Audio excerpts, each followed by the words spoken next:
Welcome to success classes. आप सभी का बहुत बहुत स्वागत है। आज हम करने जा रहे हैं 13 नवंबर शिफ्ट 2024 के पी बाई क्यूज, जो कि आपके लिए आने वाली पात्रता परीक्षा और आने वाली चयन परीक्षा दोनों के लिए अति महत्वपूर्ण है। सभी प्रश्नों को हम अच्छे से करेंगे, बेसिक से भी करेंगे और उसका शॉर्टकट क्या हो सकता है हम उस तरीके में भी उसको करेंगे, ताकि जो भी आपके डाउट हैं सारे के सारे डाउट क्लियर हो जाएं। ये वर्ग 3 मेंस के लिए यदि आप टेस्ट सीरीज ज्वाइन करना चाहें, आप सक्सेस क्लासेस एप्लीकेशन पे जा करके वहां से आप इसको ज्वाइन कर सकते हैं। इसका आपको बेनिफिट बहुत बड़े स्तर पे मिलेगा। चलिए स्टार्ट करेंगे आज की अपनी सीरीज को। और सक्सेस क्लासेस एप्लीकेशन का लोगो है, आप प्ले स्टोर पर जा करके यहाँ से आप इंस्टॉल कर सकते हो। ठीक, यहाँ पर बहुत सारी चीज़ें आपको मिल रही हैं। 24 के पी बाई क्यूज तो हैं ही, 22 वाले भी हैं, 10 FLTs हैं, बाकी आपको 10-10 हर एक सेक्शनल टेस्ट आपको मिल रहे हैं। 70 टेस्ट अपलोडेड हैं अभी तक, 225 अभी चैप्टर वाइज टेस्ट हैं, और भी बहुत सारी चीज़ें यहाँ पर आपको देखने को मिलेंगी। चलिए स्टार्ट करते हैं अपनी आज की वीडियो को। एक एक करके हम हर एक बिंदु को समझेंगे। और आपने यदि अभी तक प्रीवियस वीडियोस नहीं देखी हैं पीवाईक्यूज वाली, तो आप उनको जरूर देखिएगा। इसका आपको बेनिफिट बड़े स्तर पर देखने को मिलेगा। चलिए इसको हम थोड़ा सा इंक्रीज कर लेते हैं ताकि आपको कोई डाउट ना हो। एक एक करके सभी प्रश्नों को समझेंगे। ये टेलीग्राम चैनल है सक्सेस क्लासेस बाय अमित धाकड़, जो भी अपडेट रहती हैं वो यहाँ पर आपको देखने को मिलती हैं, तो आप इसको जरूर ज्वाइन कर लीजिएगा। इन सभी की लिंक आपको डिस्क्रिप्शन में मिलेगी, चाहे एप्लीकेशन की लिंक हो। एक सेकेंड। ठीक, आ जाइए एक एक करके सारे क्वेश्चंस को करेंगे हम। पहला वाला प्रश्न है, चतुर्भुज के कोणों के माप क्रम में लेने पर 1:2:3 के समानुपाती हैं। तो चतुर्भुज क्या होगा? आयत होगा, समचतुर्भुज होगा, समलंब होगा, या समांतर चतुर्भुज होगा? आपको इसका राइट आंसर देना है। तो सबसे पहली बात है, हम इसमें एंगल पता कर लेंगे कौन कौन से एंगल होते हैं। आप सभी भली भांति परिचित हैं कि चतुर्भुज के जो सभी कोण होते हैं उनका योग 360 डिग्री का होता है। चतुर्भुज के आंतरिक कोणों का योग 360 डिग्री का होता है। इसको थोड़ा सा,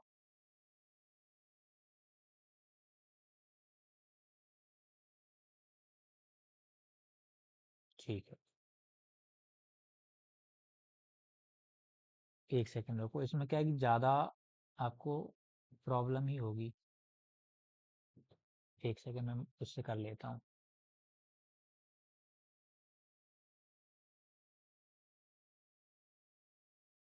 ठीक, अब यहाँ पे देखो आप, सभी कोणों का योग 360 डिग्री का होता है।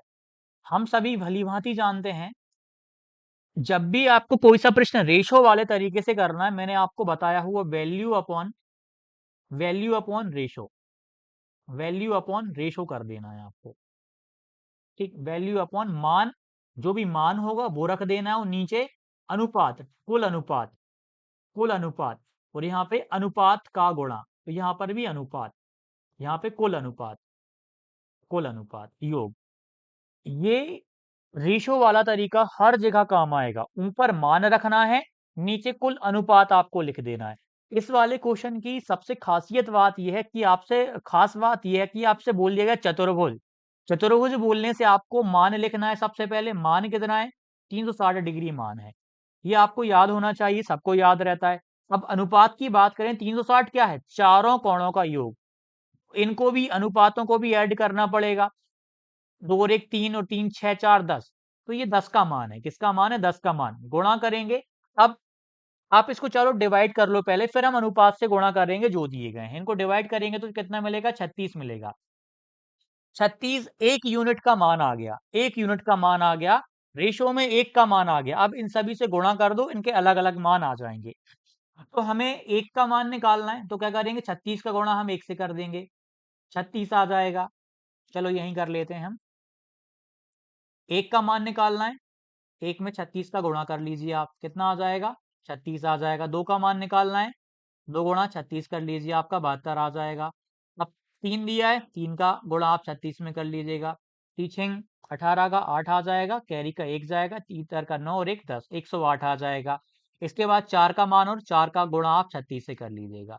4 छिंग 24 का 4 आ जाएगा, कैरी का 1 जाएगा, और ये आपका 15 आ जाएगा। 4 तिया 12, 4 3 24, 2 जाएगा। 4 तिया 12, 13 14, ठीक 144 आ जाएगा। क्लियर है? ये आ गया। ये 72 दूनी आप 144 का, ये हमें चारों कोण मिल गए हैं। अब आयत है क्या ये? आयत तो होगा नहीं, एक 36 का, एक 72 का, एक 108 का, एक 144 का। आयत में क्या रहता है कि सारे जो एंगल्स होते हैं सभी कोण 90 डिग्री के होते हैं, तो ये तो होगा नहीं। समचतुर्भुज, समचतुर्भुज की क्या खासियत है? सभी भुजाएं बराबर होती हैं, सभी कोण बराबर नहीं होते हैं उसके, ठीक। लेकिन जो अपोजिट एंगल्स होते हैं, जैसे मैं एक समचतुर्भुज बना दूं, यदि हम एक समचतुर्भुज बना लें, तो उसमें जो अपोजिट एंगल्स होते हैं ये बराबर होते हैं। यहाँ पर अपोजिट एंगल्स बराबर नहीं है। यदि हम इसके लिए एक एंगल बनाएं, कोई सा भी आप एक एंगल बना लो, एक 36 डिग्री दिया गया है, एक मान लो आपको 72 डिग्री, क्रमशः लिख लो, एक आपको 108 डिग्री, एक आपको 144 डिग्री, तो समचतुर्भुज नहीं होगा। कारण ये है, समचतुर्भुज में अपोजिट एंगल्स का मान बराबर होता है। यहाँ पे अपोजिट एंगल, जैसे 36 का अपोजिट क्या हो रहा है? 108, 72 का 144 बराबर नहीं है, तो समचतुर्भुज भी नहीं होने वाला है। क्लियर? अब इसके बाद हम बात करें, समांतर चतुर्भुज भी नहीं होगा। समांतर चतुर्भुज के भी सम्मुख कोण होते हैं, जो अपोजिट एंगल्स होते हैं ना, अपोजिट एंगल्स होते हैं वो बराबर होते हैं, ये वाले आमने सामने के कोण, तो यहाँ पे बराबर नहीं है। ट्रिपीजियम आ जाएगा। ट्रिपीजियम की खास बात ये होती है, इसमें दो पैर, जैसे आप 144 और 36 को जोड़ो ना, तो ये 180 योग बन जाएगा। वैसे ही 72 और 108 को जोड़ो तो ये भी 180 बन जाएगा। तो आपका ये समलंब चतुर्भुज है। क्या है? समलंब चतुर्भुज है। इसकी आपको खास बात याद रखनी है। अब यहाँ पे देखो, इन कोणों के योग में अंतर 180 डिग्री का है। समलंब चतुर्भुज की विशेषता है, कहने का मतलब पहला एंगल तीसरा एंगल का योग 180 है, अंतर 180 है। दूसरा एंगल चौथा एंगल, इनको ऐड करोगे 180 आपको देखने को मिलेगा। क्लियर है? समलंब चतुर्भुज में दो विपरीत कोणों का योग 180 डिग्री होता है। ये वाली प्रॉपर्टी बहुत इंपॉर्टेंट की है, तब आप यहाँ पर काम कर। अपोजिट एंगल्स का सम 180 डिग्री होता है। पैरेललोग्राम में, समांतर चतुर्भुज में, आयत में, वर्ग में, या कोई सा भी समांतर चतुर्भुज बन रहा हो, सम्मुख कोण अपोजिट एंगल्स बराबर होते हैं, ये आपको ध्यान रखना है। अब मैं कुछ विशेषताओं पे बात कर लेता हूं, ताकि आपके सारे डाउट क्लियर हो जाएं।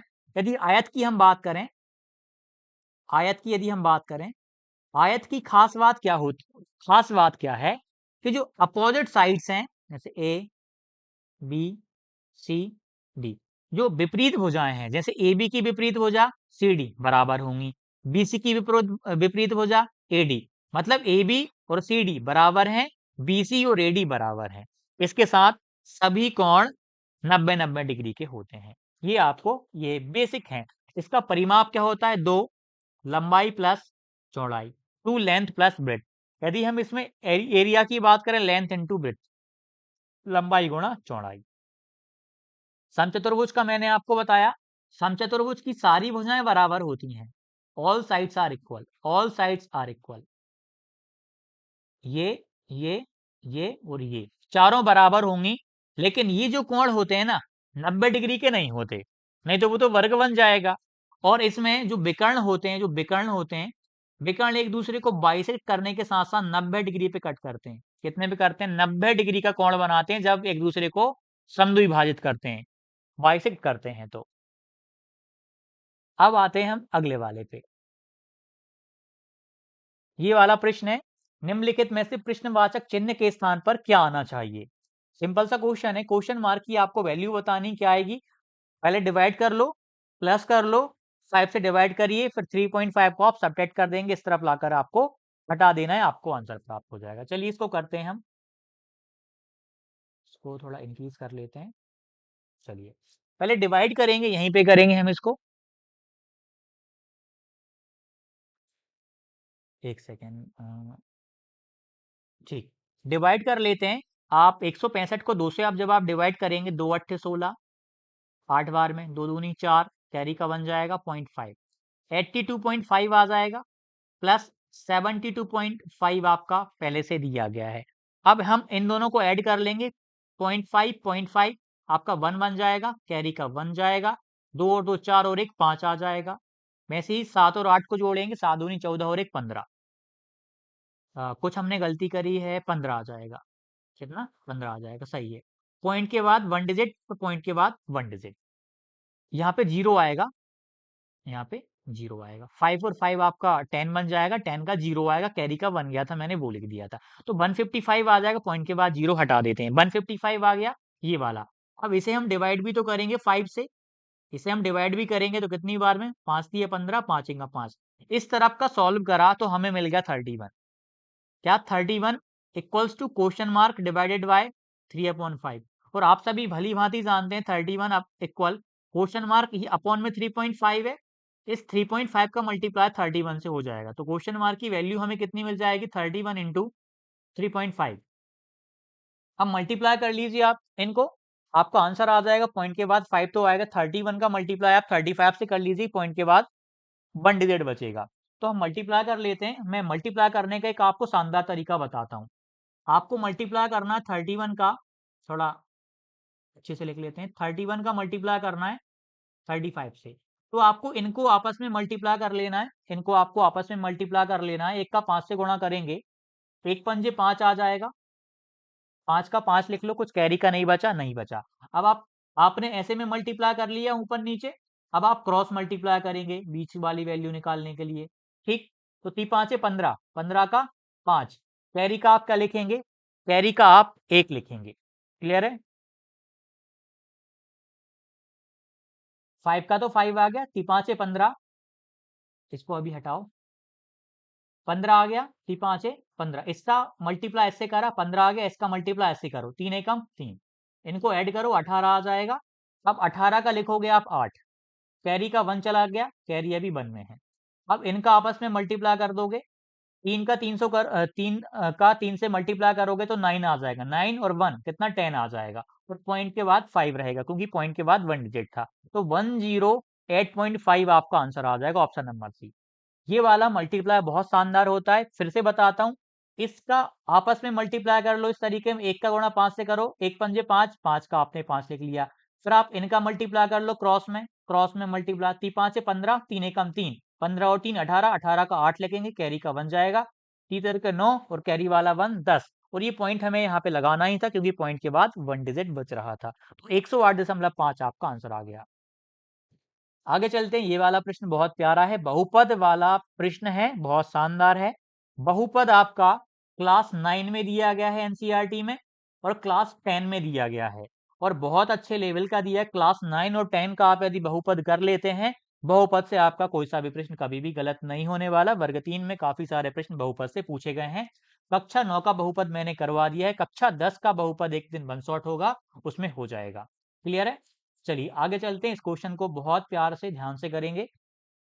बहुपद दिया गया है, इसे हमें 4x प्लस 1 से विभाजित करने पर भागफल 2x² प्लस k है, जहां k बराबर है।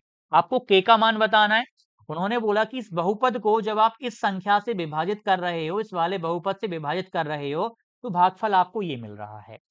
हम सभी भली भांति जानते हैं कि भाज्य बराबर भागफल गुणा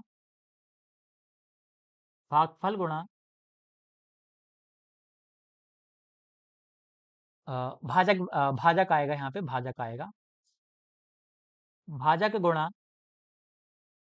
गुणा भागफल प्लस शेषफल। ये बेसिक फॉर्मूला होता है, रिमाइंडर थ्योरम में भी लगता है, आपका डिविजिबिलिटी रूल में भी ये काम आता है। तो भाज्य बराबर भाजक गुणा भागफल प्लस शेषफल, इसे हम बोलते हैं डिवाइजर। ये होता है आपका डिविडेंड, ये डिविडेंड सॉरी, यहाँ पे डिविडेंड। आपका डिवाइजर, कोशेंट, इसमें स्पेलिंग मिस्टेक है, प्लस रिमाइंडर। भाज्य क्या होता है? जिसको विभाजित, जैसे मैंने लिखा 10 लिखा, मैंने यहाँ पे 2 लिखा, आएगा कितना? 5 आएगा। तो ये जो ऊपर वाली संख्या है ये भाज्य है, नीचे वाली संख्या है वो भाजक है, और जो आंसर आ रहा है वो भागफल है। बचा क्या? कुछ नहीं बचा, शेषफल 0 बचा। तो रिमाइंडर आपका यहाँ पे 0 है। क्लियर है? ये आप समझ गए होंगे। यहाँ पर भी डिवाइड करना है आपको। डिवाइड करने के लिए क्या दिया गया है? 8x³ plus minus 6x² plus 10x plus 3। इस संख्या को हम डिवाइड करेंगे, इस संख्या को हम डिवाइड करेंगे 4x प्लस 1 से, 4x प्लस 1 से। क्लियर है? चलिए डिवाइड कर लेते हैं। जब डिवाइड करेंगे, डिवाइड करने का एक रूल होता है यहाँ पे बहुपद का, कि इस वाली मतलब 4x का मल्टीप्लाई ऐसे वाले नंबर से करो कि 8x³ आ जाए। मैंने क्या कहा? 4x का मल्टीप्लाई किसी ऐसे नंबर से करो कि आपको 8x³ मिल जाए। अब आप कहोगे ऐसे सोच पाना तो थोड़ा सा मुश्किल हो रहा है, तो आप क्या करोगे? आपको नहीं पता चल पा रहा तो 8x³ को आप डिवाइड कर लोगे, यानी इस बहुपद के पहले वाले पद को इस बहुपद के पहले वाले पद से विभाजित कर लो। 8x³ को 4x से विभाजित करोगे तो 4 से 8 जाएगा, ये तो आपका 2 बचेगा। वैसे ही x की पावर 1 है, x की पावर 3 है, और पावर जब ऊपर जाती घट जाती है तो x² बचेगा। मतलब 4x का गुणा आपको 2x² से करोगे, यहाँ पे आ जाएगा 2x²। आप करके देख लो, यही मिलेगा। 4 दूनी 8 हो जाएगा। x का गुणा x² से करोगे तो x³ बन जाएगा, क्योंकि पावर ऐड होती है। x की पावर 1, x की पावर 3 है, पावर 3। 1 का मल्टीप्लाई भी करना पड़ेगा, प्लस 2x² आ जाएगा। अब क्या करते हैं? अगली वाली स्टेप में घटाते हैं। प्लस का साइन है 8x के पहले, माइनस, प्लस का साइन है माइनस। क्लियर है? अब हम क्या करेंगे? घटा देंगे तो प्लस का 8x³ और माइनस का 8x³ कट जाएगा। माइनस का 6x², माइनस का 2x², ये माइनस का 8x² बचेगा, माइनस का 8x² बचेगा। अब ये बाकी इसमें तो कुछ परिवर्तन हुआ नहीं, तो इसको हम सेम टू सेम लिख लेंगे 10x प्लस 3। अब वही प्रोसेस, फिर से वही प्रोसेस। प्रोसेस क्या? कि 4x को ऐसे नंबर से मल्टीप्लाई करो कि आपका माइनस 8x² आ जाए। तो थोड़ा सा चैलेंजिंग लग रहा होगा, तो हम क्या करेंगे? फिर से नया बहुपद मिल गया, इस बहुपद के पहले वाले पद को इस बहुपद के पहले वाले पद से विभाजित करेंगे। -8x² को विभाजित करेंगे 4x से, माइनस तो रहेगा ही रहेगा। 4 को इससे करेंगे 2 आ जाएगा। x की पावर 1, x की पावर 2 है, x की पावर 1 बचेगी, मतलब माइनस का 2x आ जाएगा यहाँ पे। ये भागफल बन रहा है ऊपर, ये भागफल बन रहा है। क्लियर है? अब इन दोनों का मल्टीप्लाई माइनस के 2x से करेंगे। 2x² का तो काम हो गया, मल्टीप्लाई हो चुका। अब इनका मल्टीप्लाई इनसे करेंगे। चलिए कर लेते हैं। 4x का मल्टीप्लाई ऐसे करेंगे तो माइनस का 8x² हो जाएगा कि नहीं? बिल्कुल हो जाएगा। 4 का 2 से करोगे 8 आ जाएगा। x का x से करोगे तो x² आ जाएगा। माइनस प्लस आपका माइनस आ ही गया था। प्लस 1 का मल्टीप्लाई भी कर लेते तो माइनस का 2x आएगा। प्लस 1 का माइनस 2x से आप मल्टीप्लाई करोगे तो माइनस का 2x आ जाएगा। फिर वही प्रोसेस, घटा देंगे, इसमें से इसको घटा देंगे। अब अलग से घटाने के लिए लिखोगे नहीं, आप यही साइन चेंज कर लोगे। ये प्लस आ जाएगा, ये प्लस आ जाएगा। माइनस का 8x² और ये प्लस का 8x², प्लस माइनस से कैंसिल हो जाएंगे। 10x में से 10x प्लस का है, प्लस का 2x है, तो प्लस का 12x आ जाएगा। क्लियर है? प्लस का 3, कुछ परिवर्तन नहीं, वैसा का वैसा लिख लीजिए। अब हम क्या करेंगे? वही बात आ गई, वही बात आ गई कि फिर से डिवाइड करना पड़ेगा 12x को। 12x को 4x से डिवाइड कर लेंगे। 12x को डिवाइड करेंगे 4x से। क्लियर? कितना आ जाए? x का x तो कट जाएगा, 4 से 3 बार में चला जाएगा, 4 3 12। तो फिर हमें मिल गया प्लस का 3 मिल गया। अब हम क्या करेंगे? 4x प्लस 1 का मल्टीप्लाई प्लस 3 से करेंगे। 4x का 3 से करेंगे तो 4 3 12x आ जाएगा, 12x आ गया। अब हम प्लस 1 का मल्टीप्लाई भी तो 3 से करेंगे, प्लस का 3 आ जाएगा। ये माइनस, ये माइनस, ये प्लस का 12x माइनस का 12x, प्लस का 3 माइनस का 3, रिमाइंडर आ गया 0। मतलब अपना पूरा डिवाइड हो चुका है, शेषफल हमें 0 मिल गया। तो इसमें बोला क्या था? विभाजित करने पे विभाजित कर दिया। भागफल जो है ना 2x² plus 3, 2x² plus k है। मतलब जो भागफल मिल रहा है ना, हमें जो भागफल मिल रहा है वो 2x² प्लस k है। मतलब ये जो मान है इस वाले मान के बराबर होगा। क्लियर? मैं इसको रफ कर दूं क्या? अभी इसको रफ कर दूं ताकि आपको सुविधा हो जाए, हम आसानी से सॉल्व कर पाएंगे। ये बहुत जरूरी तरीका है डिवाइड करने का, इसके बिना काम नहीं चलता। ये तो चलो ठीक है, कर सकते हो इसको आप अलग तरीके से, लेकिन ये डिविजिबिलिटी वाला रूल बहुपद का आना ही चाहिए। क्या बोला उन्होंने? जो भागफल है, जो भागफल प्राप्त हुआ 2x² माइनस 2x प्लस 3, ये किसके बराबर है? इस वाले भागफल के बराबर, 2x² प्लस k के। क्योंकि हमने यहां से भी भागफल निकाला, पहले से भी भागफल दिया है तो आपस में दोनों तो बराबर होंगे। अब हम क्या करेंगे, कट कर देंगे। प्लस का 2x² प्लस का 2x² कट जाएंगे, क्योंकि प्लस का 2x² इस तरफ आएगा तो माइनस का 2x² हो जाएगा। प्लस का 2x² माइनस का 2x² कट जाएगा। अब यहाँ पे हम यदि सॉल्व करें, यहाँ से और अपना क्या कट रहा है, कट पा रहा है, नहीं कट पा रहा, नहीं कट रहा, रहने दो। के का मान बताना था, माइनस का 2x प्लस का 3 बराबर के। तो के का मान बताना था, हमें के का मान मिल गया है। क्लियर है? हमें क्या मिला, 3 minus 2x, 3 minus 2x। Option number B अपना राइट आंसर हो जाएगा। क्लियर है? सिंपल सा क्वेश्चन था, लेकिन ये प्रोसेस आपको आनी चाहिए जो मैंने बता दी। आसानी से आपके इस टाइप के क्वेश्चंस हो जाएं। क्लास 10th में डिविजिबिलिटी रूल आता है। बहुपद चैप्टर आपको बहुत अच्छे से कर लेना है। पूरे के पूरे क्वेश्चन एनसीईआरटी आधारित होते हैं। एनसीईआरटी से अलग अभी तक बहुपद का एक भी प्रश्न नहीं गया, और यदि पेपर आपका थोड़ा डिफिकल्ट भी बना देंगे तब भी बाहर नहीं जाएगा। वर्ग दो मेंस तक के प्रश्न आए थे बहुपद में। मतलब वर्ग दो मेंस में भी बहुपद के प्रश्न पूछे थे, लेकिन एनसीईआरटी से बाहर नहीं पूछा था उन्होंने। चलिए आगे चलते हैं। सबसे बड़े वृत्त की त्रिज्या क्या है जिसे 15 सेंटीमीटर लंबाई और 12 सेंटीमीटर चौड़ाई वाले आयत से काटा जा सकता है? सबसे बड़े वृत्त की त्रिज्या आपको बतानी है। एक आयत है आपके पास, एक आयत है आपके पास जिसकी लंबाई तो 15 सेंटीमीटर दे दी और चौड़ाई दे दी 12 सेंटीमीटर। मैं आपसे कहूं, आपसे एक ऐसे बड़े से बड़े वृत्त बनाने का कहूं, एक आयत के अंदर फिट हो जाए। मतलब एक आयत में से आपको कट करना है, आयत से काटा जाता है। मतलब आपके पास आयत है, इसमें से आपसे मैं कहूं कि आप एक वृत्त काट दीजिए। आप ऐसे वृत्त काट दोगे। कुछ बच्चे क्या करेंगे, ऐसे भी वृत्त काटेंगे, ऐसे भी वृत्त काटेंगे। बता रहा हूं, 12 सेंटीमीटर ये 15 सेंटीमीटर था, ये 12 सेंटीमीटर। कुछ ऐसे भी काटेंगे व्रत, तो वो कहेंगे कि ये वाला व्यास हो गया 15, टोटल व्यास 15, हाफ कर दो, 7.5 आंसर आ जाएगा, 7.5 आंसर। लेकिन नहीं, उन्होंने क्या कहा है, व्रत भी तो बने। ये व्रत नहीं लग रहा, ये अंडा टाइप का बन गया, इक्लिप्स टाइप का बन गया। इक्लिप्स बोलते हैं इसको, दीर्घ व्रत बन गया। ये है व्रत आपका। व्रत में आप देखो, डायामीटर मुझे बता दो कितना दिख रहा है, व्यास बता दो आप, व्यास कितना दिख रहा है। यदि ये चौड़ाई 12 है तो इसका व्यास भी तो 12 सेंटीमीटर होगा। और हम सभी जानते हैं कि जो त्रिज्या है व्यास की आधी होती है, व्यास बटे 2 होती है, तो 12 बटे 2 करोगे तो 6 आ जाएगा। 6 सेंटीमीटर आपका राइट आंसर आ जाएगा। क्लियर है? ऑप्शन नंबर सी आपका राइट आंसर है। ठीक, यहाँ पे ऑप्शन नंबर सी, एक सेकेंड रुकिएगा। इसमें 6 आंसर आएगा, यहाँ पे कुछ ये मिस्टेक हुई है, यहाँ पे 7.5 आंसर नहीं आएगा, क्योंकि इस तरीके में व्रत पॉसिबल ही नहीं है, बन ही नहीं पा रहा। क्लियर है? ये चीज आपको ध्यान रखनी है,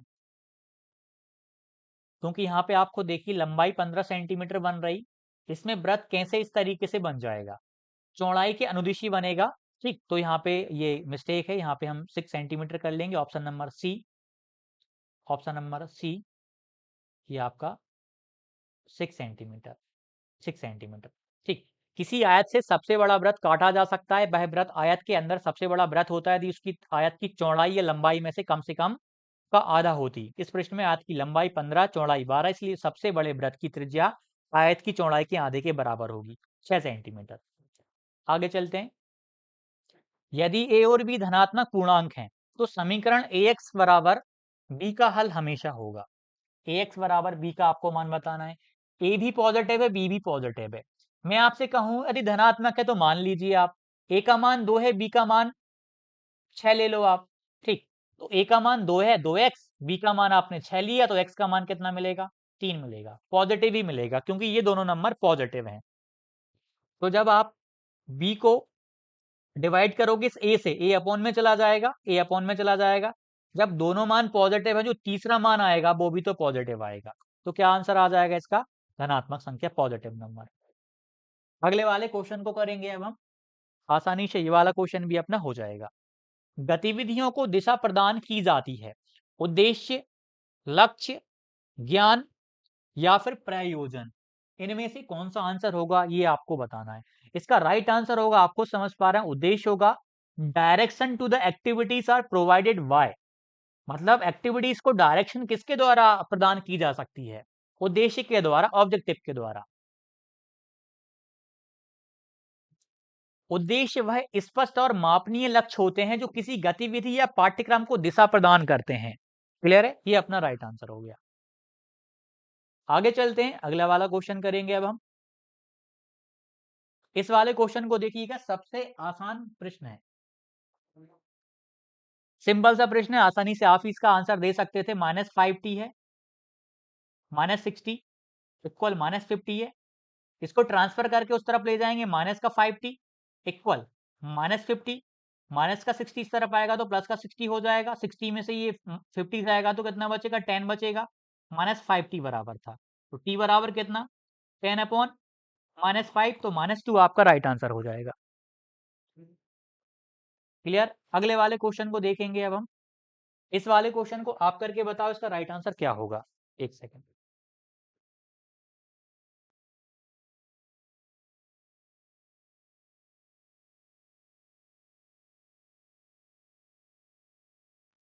10 भागफल प्राप्त करने के लिए किस संख्या को 0.36 से विभाजित किया जाना चाहिए? 10 भागफल प्राप्त करना है, मतलब आंसर हमें 10 लाना है, उसके लिए किस संख्या को, संख्या आंसर होगी, तो किस संख्या को अंडर रूट 0.36 से विभाजित किया जाना चाहिए? तो सिंपल है, और पहले ऑप्शन बता रहा हूँ, 5 12 6 2। इस क्वेश्चन में हम क्या करेंगे, हमें वह संख्या ज्ञात नहीं, हम उस संख्या को मान लेंगे x। माना वह संख्या x है। 10 भागफल प्राप्त करने के लिए, 10 भागफल प्राप्त करने के लिए मतलब आंसर 10 आ जाए, तो किस संख्या को, मान लीजिए वह संख्या x है, इसे हमें अंडर रूट 0.36 से विभाजित करना है, ताकि विभाजित करने पर जो भागफल है, जो आंसर है, वो हमें 10 प्राप्त हो। तो हमें x का मान बताना है, x का मान क्या होगा। तो पहली बात, इसको रूट से बाहर निकाल लेंगे। आप सभी को पता है 36 का क्या आता है, 6 आता है, तो 0.36 का क्या आ जाएगा बाहर, 0.6 आ जाएगा, 0.6 बाहर निकल जाएगा। पॉइंट के बाद आप सभी जानते हैं 36 का तो 6 होता है, 36 का तो 6 होता है, लेकिन पॉइंट के बाद 2 डिजिट हैं, तो यहाँ पर पॉइंट के बाद केवल 1 डिजिट बचेगा, आगे 0 लगा लो। क्लियर है? ये अपना हो गया। अब कुछ नहीं करना, क्रॉस मल्टीप्लाई करना है। ये आपका बन गया x अपॉन 0.6 इक्वल में ये अपना है 10, क्रॉस मल्टीप्लाई करेंगे, x बराबर आ जाएगा 0.6 इंटू 10। अब सिंपली यहाँ से आपका पॉइंट 6 पॉइंट हटाएंगे, नीचे 10 आ जाएगा, 10 से 10 कटेगा, x का मान आ जाएगा 6 सेंटीमीटर। 6 सेंटीमीटर नहीं, किसमें, हाँ 6 आंसर आ जाएगा। क्लियर है? ऑप्शन नंबर सी आपका राइट आंसर हो जाएगा। अगले वाले क्वेश्चन को करेंगे अब हम। बहुत प्यारा सा क्वेश्चन है ये वाला, लैंग्वेज ही थोड़ी सी जटिल लग रही, लेकिन ये सिली मिस्टेक वाला, सिली मिस्टेक होने वाला प्रश्न है, तो ध्यान से करना है आपको। आप लोग कीजिए इसको।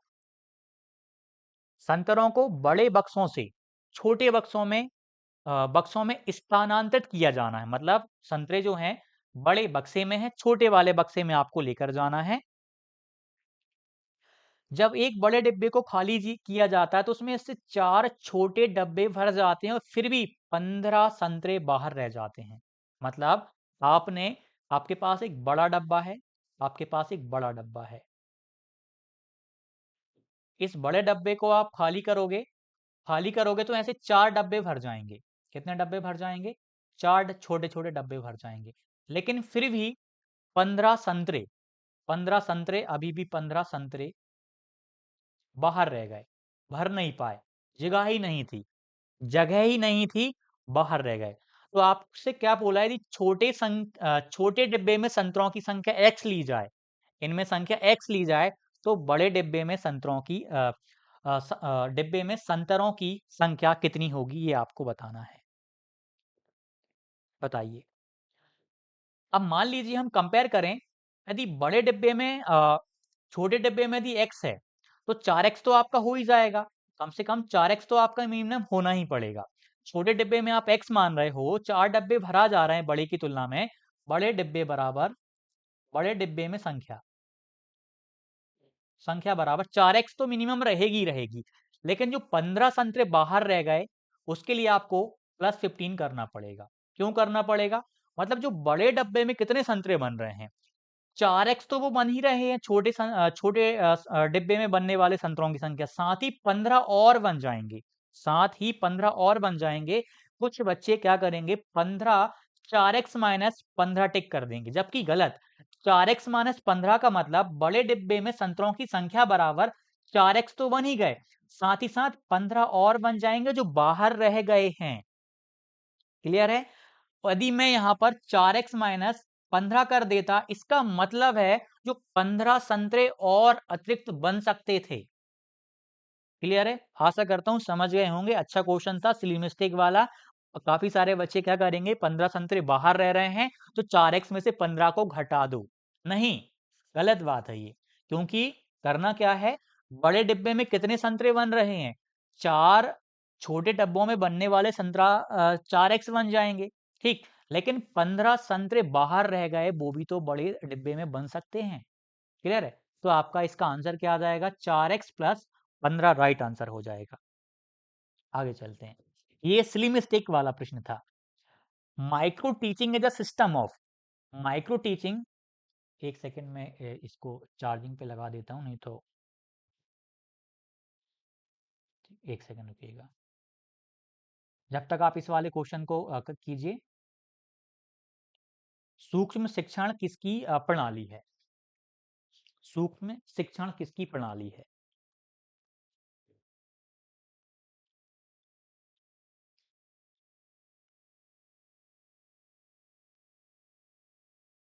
माइक्रो टीचिंग से बहुत सारे प्रश्न बनते हैं आपके बने हैं आपके एग्जाम में, चाहे वो सीडीपी में हो, ईवीएस वाले पार्ट में पूछे गए हुए हों, बार बार पूछे गए हैं। इस चीज को आपको अच्छे से कर लेना है। माइक्रो टीचिंग बहुत इंपॉर्टेंट है, इसकी ड्यूरेशन बहुत इंपॉर्टेंट है, हर चीज बहुत जरूरी है। एक बार चेक कर लेते हैं हम।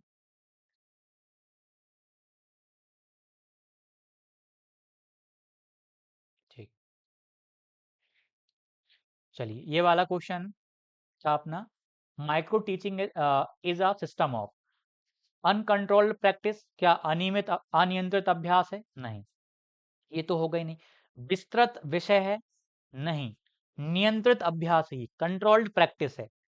एक्सटेंसिव व्यापक नहीं, नहीं नियंत्रित अभ्यास आएगा। सूक्ष्म शिक्षण एक प्रकार का नियंत्रित अभ्यास है जो शिक्षकों को शैक्षिक तकनीकों और शिक्षण विधियों को बेहतर तरीके से सीखने और सुधारने का अवसर प्रदान करता है। इसमें शिक्षक छोटे समूहों में अपनी कक्षा के शिक्षण कौशल को परखते हैं, जहां पर विद्यार्थियों के साथ अभ्यास नियंत्रित होता है और समय सीमित होता है। अगले वाले प्रश्न को करेंगे अब हम। कंप्यूटर लैब में प्रत्येक 6 छात्रों के लिए 3 कंप्यूटर हैं। 48 विद्यार्थियों के लिए कितने कंप्यूटरों की संख्या होगी? अब ये आपका यूनिटरी मेथड का क्वेश्चन है। 6 7 छात्र बराबर आपको दिए गए हैं, 6 छात्रों के लिए कितने कंप्यूटर अवेलेबल हैं? मात्र 3 कंप्यूटर। आप इसका आंसर वैसे बता सकते हो देख के, भाई 6 छात्रों के लिए 3 कंप्यूटर अवेलेबल हैं, तो 38 के लिए कितने, हाफ ही तो हो रहा है। 6 का आधा कर दिया, 48 का आधा करोगे तो 24 आंसर आ जाएगा। लेकिन हम हमारे तरीके से, 6 छात्रों के लिए 3 कंप्यूटर अवेलेबल हैं, ठीक। तो यहाँ पर हम एक छात्र के लिए बता दो आप मुझे, एक छात्र के लिए कितने कंप्यूटर अवेलेबल हैं? तो ये 6 बटे में चला जाएगा, 3/6, मतलब आधा कंप्यूटर। आधा कंप्यूटर, ये कोई बात हुई? ये तो बिल्कुल बात नहीं हुई। हाँ, 2 छात्रों के लिए 1 कंप्यूटर कह सकते हो, आधा कंप्यूटर ये कौन-सी बात हुई? चलिए, तो 48 के लिए करना है, 48 छात्रों के लिए क्या हो जाएगा? 48 का गुणा यहाँ हो जाएगा, क्लियर? और 1/2 में 48 का मल्टीप्लाई यहाँ पर भी हो जाएगा, तो आंसर आ जाएगा 24, ठीक। तो 24 कंप्यूटर अवेलेबल हैं 48 छात्रों के लिए, क्लियर है? और 1 छात्र के लिए आधा कंप्यूटर, ऐसा प्रश्न तो बनेगा नहीं। यदि मिनिमम पूछा जाए कि 1 कंप्यूटर कितने बच्चों के लिए अवेलेबल है, तो 2 बच्चे हो जाएंगे, क्लियर? ये वाला क्वेश्चन देखेंगे। Which one of the following has fraction in ascending order. कौन सी जो भिन्न है आरोही क्रम में जमी हुई है? आरोही क्रम का मतलब होता है छोटे से बड़ा। क्या है? छोटे से बड़ा, छोटे से बड़ा, मतलब पहले छोटा मान आएगा फिर बड़ा मान आएगा, इस क्रम में जमे हुए हों। इसके दो तरीके हैं। देखो, सभी में आप देखिए, सभी में मान समान है। 1/5, 1/3, 2/7, 3/4 सभी में वही वही वैल्यूज देखने को मिल रही हैं। किसी एक को सॉल्व करो, जमा दो। दो तरीके हैं। एक तरीका है डिवाइड करने वाला। 3.4 को आप डिवाइड करोगे 0.75 आएगा। 1/5 को डिवाइड करोगे 0.2 आ जाएगा। इसको डिवाइड करोगे 1/3 को 0.33 आ जाएगा। 2/7 को डिवाइड करोगे 0.2 6 जाएगा। 8 बार में 2 8। अब यहाँ हम ये तो 2 0 है, बात 2 0 लिख लो क्योंकि सब दो दो डिजिट में। क्लियर है। आरोही क्रम में बोला है। आरोही क्रम का मतलब जो सबसे बड़ी वैल्यू वो बाद में आनी चाहिए, मतलब 3/4 सबसे बाद में आनी चाहिए। तो 3/4 यहाँ बाद में नहीं है, 3/4 इनमें है।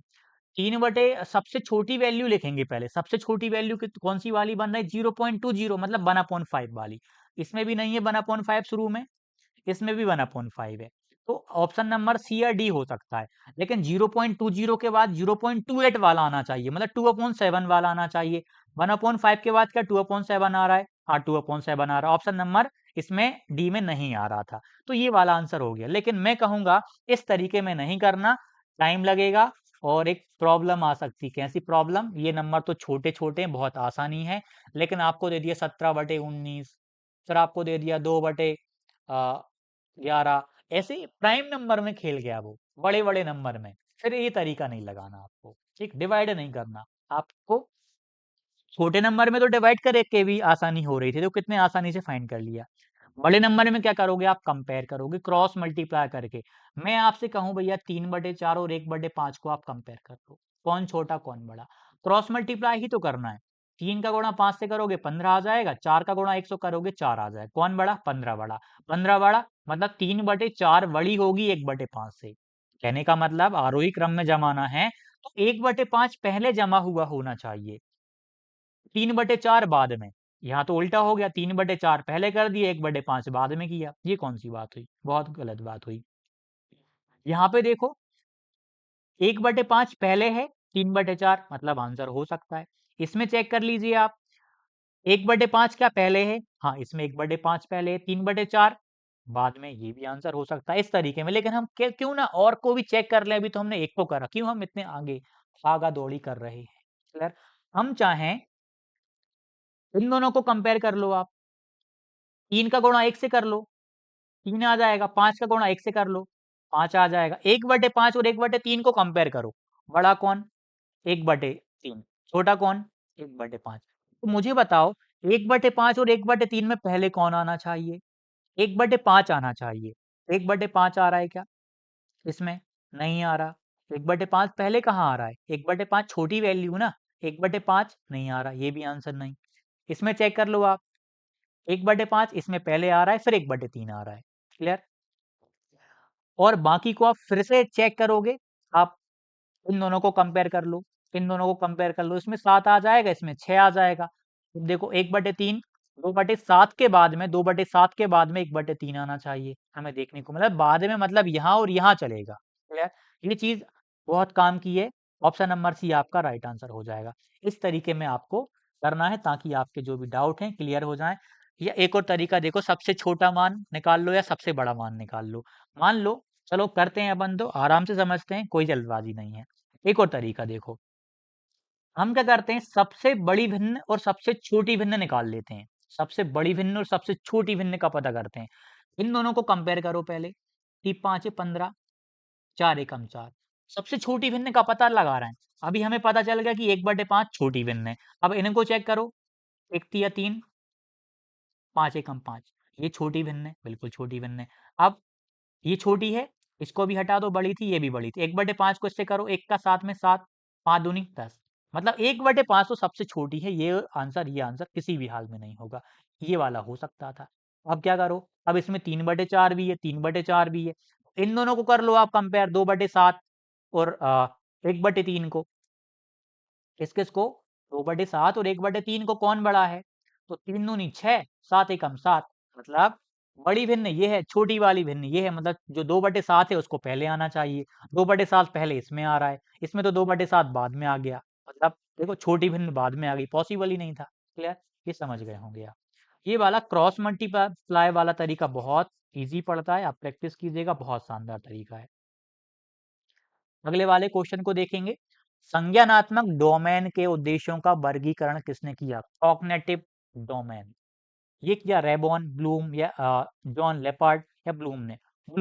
ब्लूम टैक्सोनॉमी आपने पढ़ी हुई होगी, बहुत इंपॉर्टेंट है, इसको आप जरूर पढ़िएगा। इन्होंने वर्गीकरण में शैक्षिक उद्देश्यों को बताया, कॉग्निटिव, अफेक्टिव एंड साइकोमोटर। संज्ञानात्मक, भावनात्मक, मनोवैज्ञानिक डोमेन में इन्होंने बांटा शैक्षिक उद्देश्यों को। आगे चलते हैं। इसने टिप्पणी की कि गणित सभी विज्ञानों का द्वार और कुंजी है। Mathematics is a gateway and key of all the sciences. Lock ने, प्रोवोसो ने, गैलोलियो ने या बेकन ने? इसका राइट आंसर बेकन हो जाएगा। ये तो याद करने वाली चीज, याद करना पड़ेगा। अगले क्वेश्चन को देखेंगे। पूर्व संक्रियात्मक अवस्था पर एक विद्यार्थी पियाजे के अनुसार निम्नलिखित में से कौन सा विषय सीख सकते हैं? प्री ऑपरेशनल स्टेज में संख्या, गुणनखंड, एचसीएफ एंड एलसीएम, क्षेत्रमिति। ये तो बहुत बड़ी क्लासेस में, आपने खुद बड़ी क्लासेस में देखा होगा, स्टार्टिंग में नहीं आता। तो सबसे पहले यदि हम बात करें 2 से 7 वर्ष की आयु की बात हो रही है, यहाँ पर नंबर्स से बच्चों का परिचय होने लगता है, संख्याएं बच्चे सीखने लगते हैं 2 से 7 वर्ष की आयु में। उनके अंदर जो सिंबॉलिक थिंकिंग है, प्रतीकात्मक सोच उनके अंदर विकसित हो जाती है। अगला वाला प्रश्न देखेंगे अब हम। 1 लीटर 80 ml से 200 ml का अनुपात सिंपल है। 1 लीटर में 1000 ml होते हैं, 1000 ml होते हैं। 1 लीटर 80 ml में क्या हो जाएगा? 1080 ml हो जाएगा, 1080 ml। और ये 200 ml तो दिया हुआ है, कट जाएगा। 108/20 बचा, डिवाइड हो रहा है, 4 से जा रहा है, 4 दूनी 8, 2 कैरी का, 4 सत्ते 28, 4 से 4 पंजे 20, 27/5। Option number D right answer हो जाएगा। अगला, माप का सबसे विश्वसनीय पैमाना, most reliable scale of measurement is? अनुपात, मध्यांतर, नाममात्र, क्रमवाचक? इसका आंसर हो जाएगा अनुपात, ये सबसे ज्यादा विश्वसनीय पैमाना है।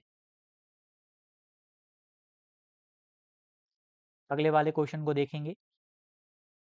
देखिए टाइम एंड वर्ग का क्वेश्चन भी आपके एग्जाम में आया है, ये सिंपल है, किसी किसी शिफ्ट में अच्छा लेवल भी आया हुआ था। एक ए 15 दिनों में काम का एक हिस्सा पूर्ण कर सकता है, बी इसे 10 दिनों में कर सकता है, सी 12 दिनों में करता है। कितने दिनों में वह सब एक साथ करते हुए इसे पूरा करेंगे? मतलब सभी साथ मिलके काम करें तो कितना टाइम लगेगा? ऑप्शन है 4 दिन, 7 दिन, 5 दिन। ऐसे क्वेश्चन को आप एलसीएम मेथड से करोगे। ए, बी और सी, तीन है। ए को कितना टाइम लग रहा है? 15 दिन, 15 डेज। बी को कितना दिन लग रहा है? ये डेज हटा हटा देते हैं, यहाँ पे लिख रहे हैं डेज, दिन। 15 दिन, इसको लग रहे हैं 10 दिन, बी को, सी को लग रहे हैं 12 दिन। अब नेक्स्ट स्टेप में क्या करोगे? इन संख्याओं का एलसीएम लोगे, इन तीनों संख्याओं का एलसीएम लोगे। 15, 10 और 12 का एलसीएम आपका आ जाएगा 15 तिये 45, 15 चौके 60। बड़े वाले नंबर का मल्टीप्लाई कर लो, बाकी चेक कर लो, डिवाइड हो रहे नहीं, 60 एलसीएम आ गया एलसीएम। अब एक दिन का काम, टोटल काम निकल आया, इसको हम टोटल काम लिखेंगे, टोटल वर्क, टोटल वर्क, कुल कार्य, टोटल वर्क 60 है। अब एलसीएम जो निकलता है ना, वह टोटल वर्क ही होता है। ये लिखा क्यों नहीं रहा, एक सेकंड,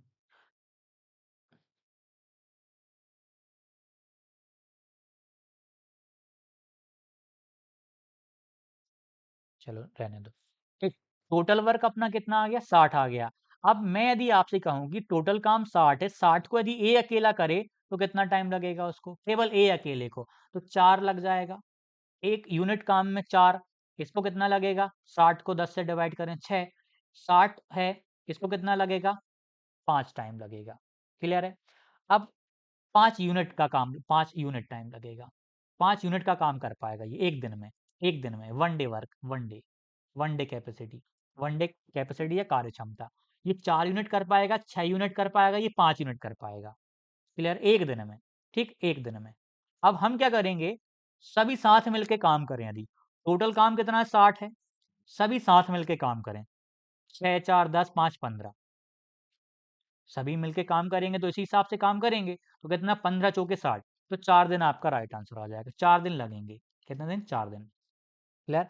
अब इसमें एक और तरीका मैं आपको फिर से बता रहा हूँ, इसको फिर से समझना है। डेस आपने लिख लिए, ए 15 दिन में काम कर रहा था, बी 10 दिन में काम कर रहा था, सी 12 दिन में काम कर रहा है। जब भी ऐसा प्रश्न आपको आ जाए तो पहली प्रोसेस क्या करनी, एलसीएम लेना है। जो एलसीएम आएगा भाई आपका टोटल वर्क रहेगा, कुल कार्य रहेगा। एलसीएम ही आपका कुल कार्य रहेगा। फिर आपको एक दिन का कार्य निकाल लेना है। एक दिन का कार्य निकालने का मात्र एक ही तरीका है। क्या तरीका है कि इस 60 को पहले 15 से डिवाइड कर दो। एक दिन में 4 काम कर पाएगा, 4 यूनिट काम कर पाएगा। बी 6 कर पाएगा, सी 5 कर पाएगा। मतलब 60 को 12 से डिवाइड करा, 60 को 10 से डिवाइड करा, 60 को 15 से डिवाइड करा। तो बोल रहे हैं कि अलग अलग नहीं, सिर्फ साथ में कितने दिन में कार्य कर टोटल काम 60 था, सभी का जोड़ दो, एक दिन का काम सभी का जोड़ दो। 6 4 10 5 15, 60 को 15 से डिवाइड करो, 4 आ जाएगा।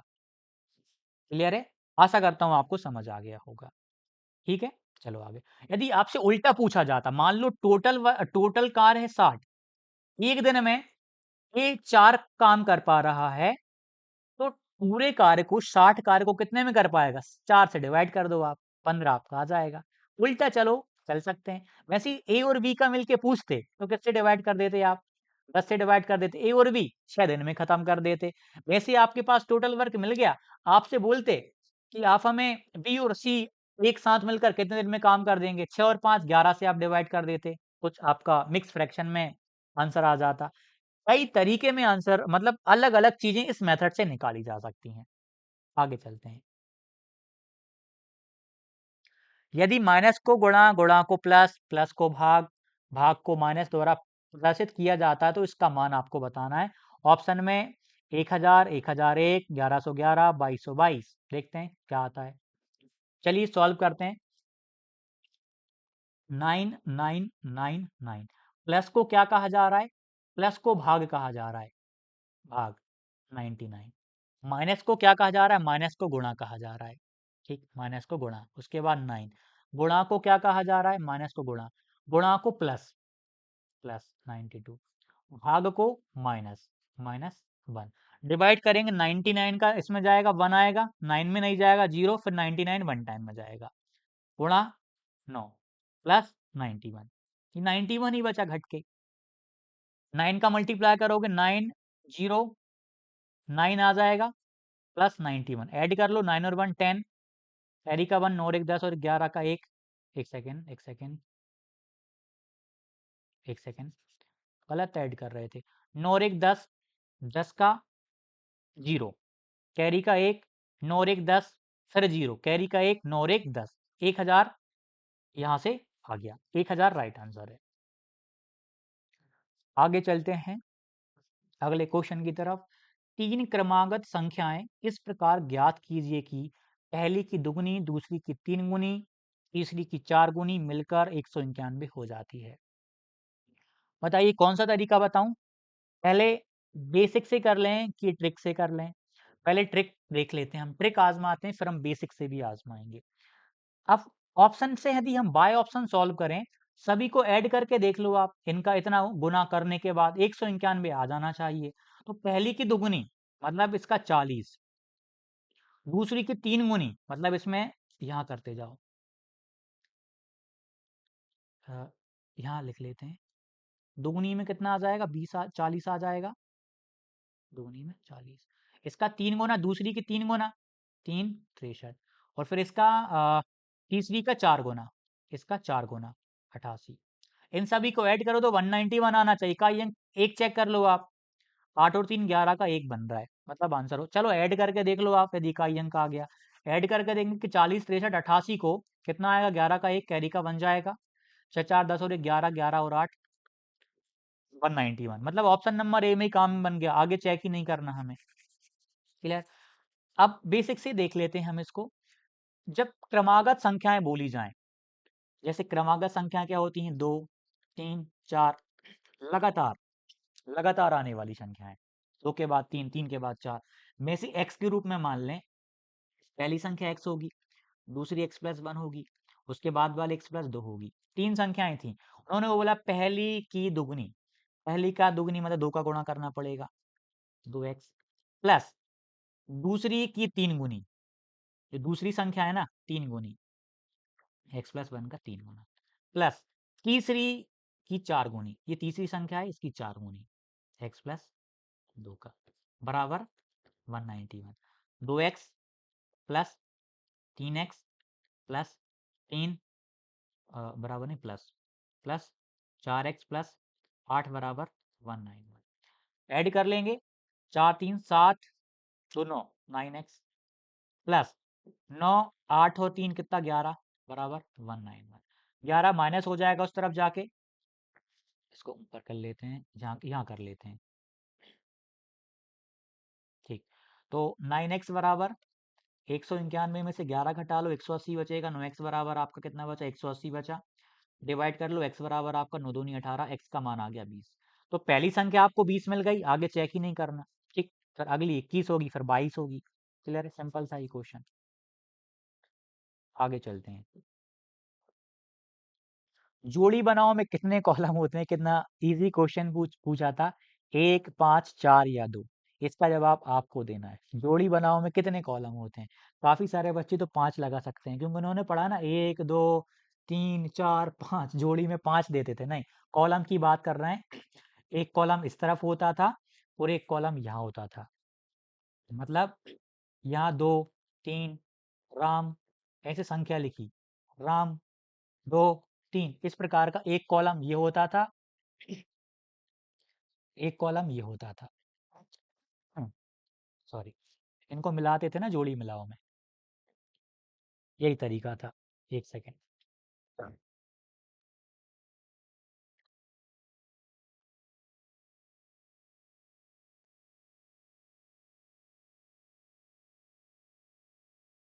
एग्जाम्पल के लिए ये बताया है। एक 2 कॉलम होते थे, 5 मत कर देना, 2 कॉलम होते थे, सिली मिस्टेक वाला क्वेश्चन है, काफी बच्चे आंख बंद करके टिक कर देते हैं। अगले वाले क्वेश्चन को करेंगे अब हम, बहुत सिंपल क्वेश्चन है। 80 पैसे को से 2/4 रुपये का अनुपात बताना है।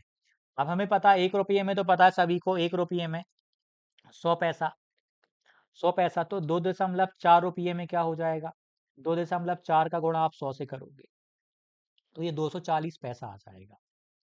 240 तो बटे 240 करोगे, डिवाइड 1:3 आंसर आ जाएगा। अगला वाला, 2 तरीके हैं इसके भी। रितेश की 5 वर्ष पूर्व और 3 वर्ष बाद की आयु का योग 38 वर्ष है। रितेश की वर्तमान आयु क्या है, रितेश की वर्तमान आयु बताना है। हमें नहीं पता, हम मान लेते रितेश की वर्तमान आयु x वर्ष है। रितेश की 5 वर्ष पूर्व की जब बात होगी तो x माइनस 5 वर्ष का हो जाएगा, साथ ही प्लस 3 वर्ष बाद की बात करें तो x प्लस 3 का हो जाएगा। इन दोनों का योग 5 वर्ष पूर्व और 3 वर्ष बाद, इनका योग का योग कितना है 38 है। ऐड कर लो x और x कितना 2x हो जाएगा, 3 में से 5 जाएगा माइनस का 2 बराबर 38, 2x बराबर 38, ये 2 ऐड हो जाएगा, ये आ जाएगा 40, तो x का मान आपका आ जाएगा 20। ऑप्शन नंबर ए आपका राइट आंसर आ गया। क्लियर है। इसे बाय ऑप्शन भी तो कर सकते थे आप। बाय ऑप्शन कैसे करते, मान लीजिए वर्तमान आयु में 20 साल का है, 5 साल पहले कितने का रहा होगा 15 का रहा होगा, और 3 साल बाद कितने का रहा होगा 23 का रहा होगा, इनका योग देख लो आपके 38 बन रहा है। हाँ 38 बन रहा है, ऑप्शन ए आपका राइट आंसर था। सक्सेस क्लासेस एप्लीकेशन को आप जरूर डाउनलोड करिएगा। जो अभ्यर्थी भी यहाँ से टेस्ट लगा रहे हैं, बहुत स्पेशल कंटेंट आपको देखने को मिल रहा है, बाइलिंगुअल हैं, बहुत अच्छे लेवल के प्रश्न हैं, विस्तृत व्याख्या के साथ हर एक प्रश्न आपको देखने को मिलता है, अच्छे लेवल की विस्तृत व्याख्या है। अभी तक लगभग 8000 प्रश्न एमसीक्यूज लिखा गया है ना, 8000 से भी ज़्यादा हो गए यदि मैं काउंट करूँ तो। बहुत सारे प्रश्न यहाँ पर ऑलरेडी अपलोड हो चुके हैं, आप लगाते रहिएगा, ये संख्या आपकी देखना 10,000 प्लस तो होगी ही होगी, क्या पता 15,000 प्रश्नों का अभ्यास आपका यहाँ से हो जाए। प्रयास करते रहिए, आपका अच्छा स्कोर आएगा। मूल्यांकन का मुख्य उद्देश्य होना चाहिए। असेसमेंट का मेन पर्पस क्या होना चाहिए, पर्पस उद्देश्य क्या होगा, यह तय करने के लिए कि क्या एक छात्र को अगली कक्षा में पदोन्नत किया जाना चाहिए। शिक्षार्थियों की उपलब्धि को मापना, सीखने में अंतराल का निदान और उपचार करना, शिक्षार्थियों की त्रुटि को अंकित करना। सीखने में अंतराल और निदान का उपचार करना, यही मूल्यांकन का एक मुख्य उद्देश्य होगा।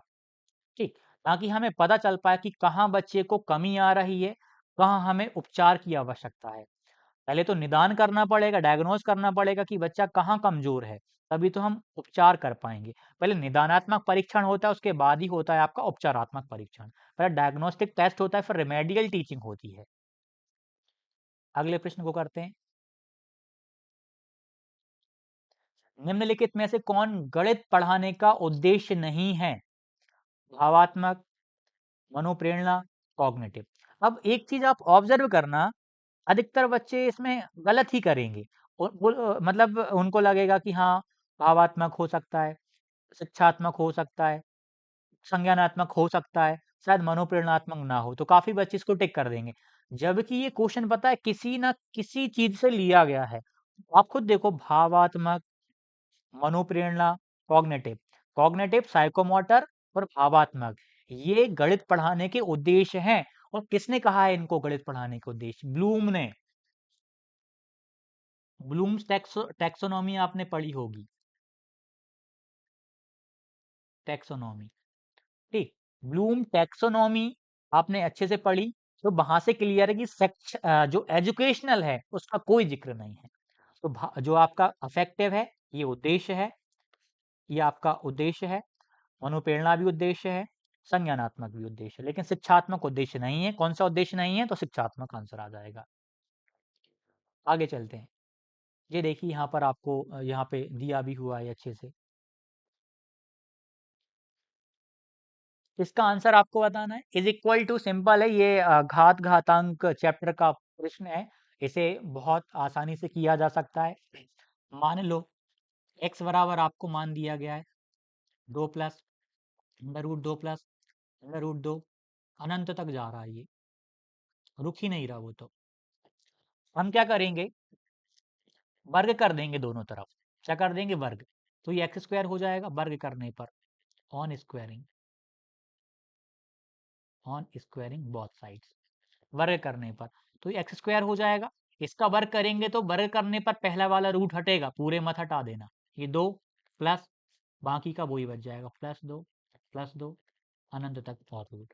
एक्स स्क्वायर बराबर 2 प्लस, ये इसकी जगह हम क्या एक्स का मान रख सकते हैं? बिल्कुल रख सकते हैं। तो ये आपका एक्स स्क्वायर, ये एक्स इस तरफ आएगा, माइनस का एक्स ये भी इस तरफ आएगा, -का 2 बराबर 0। एक्स का मान बताना है हमें, हम सॉल्व कर लेंगे। एक्स का मान ही तो बताना है, ये एक्स के बराबर ही तो माना है हमने, तो एक्स का मान बताना है। सिंपल है, इसको तोड़ लो। एक्स स्क्वायर -x -2 बराबर 0। इसको तोड़ लो।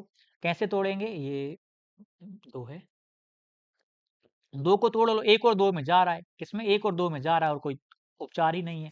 हम क्या करेंगे, एक्स स्क्वायर -का 2x प्लस का x -2 बराबर 0। तो x में से 2x जाएगा तो -x भी बचेगा, और मल्टीप्लाई भी करेंगे -2 और 1 का, मतलब -2 और 1 में तोड़ा है हमने। -2 का मल्टीप्लाई 1 से करोगे तो -का 2 भी मिल जाएगा, और इनका योग या अंतर करोगे तो आपको -1 भी मिल जाएगा। x का कोएफिशिएंट कितना है? -1। बहुपद वाली वीडियो देखिएगा, इनको बहुत अच्छे से गुणनखंड को आपको बताया गया है।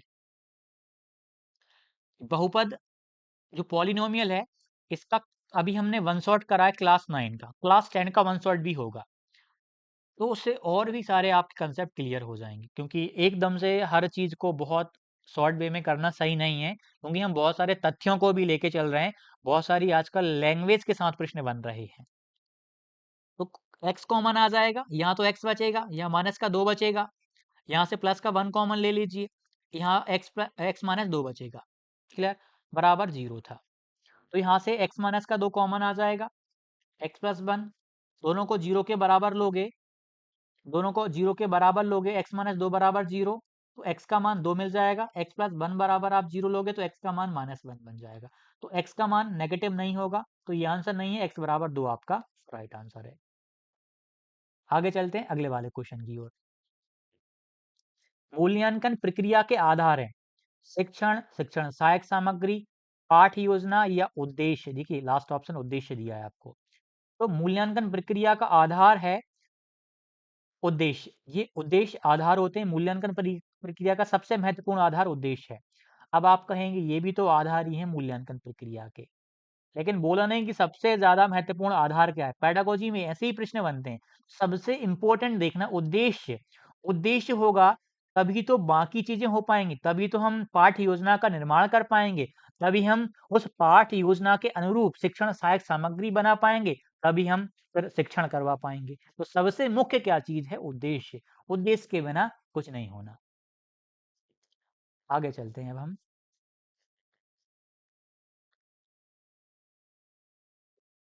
छात्र संरचनाओं में स्वयं को ढूंढते खोजते हैं। छात्र स्वयं को ढूंढते खोजने किसमें? व्याख्यान विधि में, खोज विधि में। तो व्याख्यान विधि में नहीं, खोज विधि। ऑप्शन नंबर बी आपका राइट आंसर आ जाएगा। जी। समबाहु त्रिभुज के प्रत्येक कोण का माप है। समबाहु त्रिभुज जो इक्विलेटरल ट्रायंगल होते हैं उसमें सभी कोण 60-60 डिग्री के होते हैं।